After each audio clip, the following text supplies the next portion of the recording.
नांदगाव खंडेश्वर नगर panchayat strong रूमला network जमार लावण्यात यावे असे निवेदन. नांदगाव खंडेश्वर प्रतिनिधी शशिकांत गायकवाड. नमस्कार, मी भाग्यश्री. महाराष्ट्र न्यूज 24 लाईव्हमध्ये आपले स्वागत करते.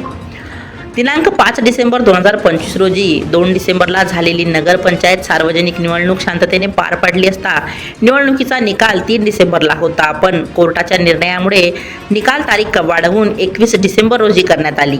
सभोवतालच्या परिसरातील परिस्थिती बघता आमच्या मनातील संशय विचार आले. मतदान यंत्र ज्या स्ट्रॉंग रूममध्ये ठेवले आहे त्या रूमच्या भोवती नेटवर्क जमार लावण्यात यावे, जेणेकरून मतदान यंत्रणासोबत कोणी काही करू शकणार नाही याची संपूर्ण दक्षता घेण्यात यावी.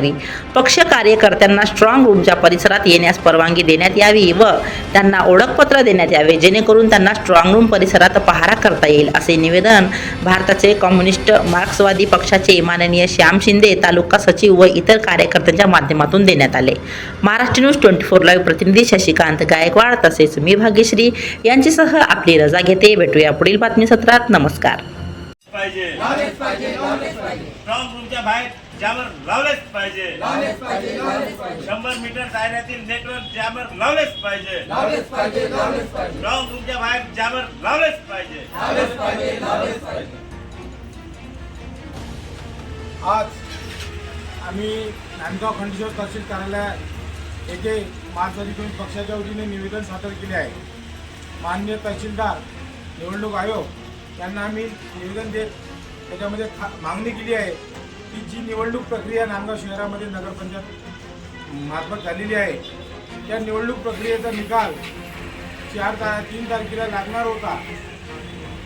तो निकाल काहीतरी अशा पद्धतीनं तो निकाल लागणार या पद्धतीचा संभ्रम आज सामान्य जनतेमध्ये निर्माण झालेला आहे. कारण की जो दुसऱ्या दिवशी निकाल लागणार होता, अचानक कोर्टाच्या निर्णयामुळे तो निकाल 21 तारखेला गेलेला आहे. त्या निकालामुळे आम्हा सर्व विरोधकांमध्ये, मार्क्सवादी कम्युनिस्ट पक्षाच्या सर्व लोकांमध्ये एक चिंतेची बाब निर्माण झालेली आहे. कारण की अनेक निकाल आपण पाहिलेले आहे. त्या निकालामध्ये आपण जाणताय की कशा पद्धतीची निवडणूक प्रक्रिया हे सरकार राबवत आहे.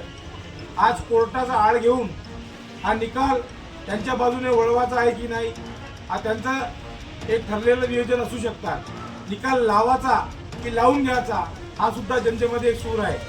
म्हणून या निवेदनामार्फत आम्ही माननीय तहसीलदार साहेबांना सांगितलं की आपण जिथं स्ट्रॉंग रूम आहे, जिथे UME ठेवलेले आहे, अशा ठिकाणी 100 मीटरच्या दायऱ्यामध्ये नेटवर्क जॅमर लावावा ही आमची मागणी खास करून आहे. जेणेकरून जो टेक्निकली बाब असतो, टेक्निकली काही इश्यू असतो, तो इश्यू तिथं थांबला पाहिजे. बरेचसे जागी आंदोलनं होतात, तिथं नेटवर्क जाम करतात की जनतेचं आंदोलन सामान्य माणसामध्ये जाऊ नये. म्हणून आमची कष्टकऱ्याची पार्टी, सामान्य शेतकरी शेतमजुरांची पार्टी, ज्या अधिकारानं जनतेला आम्हाला मतं दिली आहे त्या मतामध्ये कुठे खोडताळ होऊ नये, मतांचा दुरुपयोग होऊ नये म्हणून जामर लावण्यात यावं, या निमित्तानं आमची मागणी आहे. हीच आजची आम्ही निवेदनाद्वारे दिलेली आहे.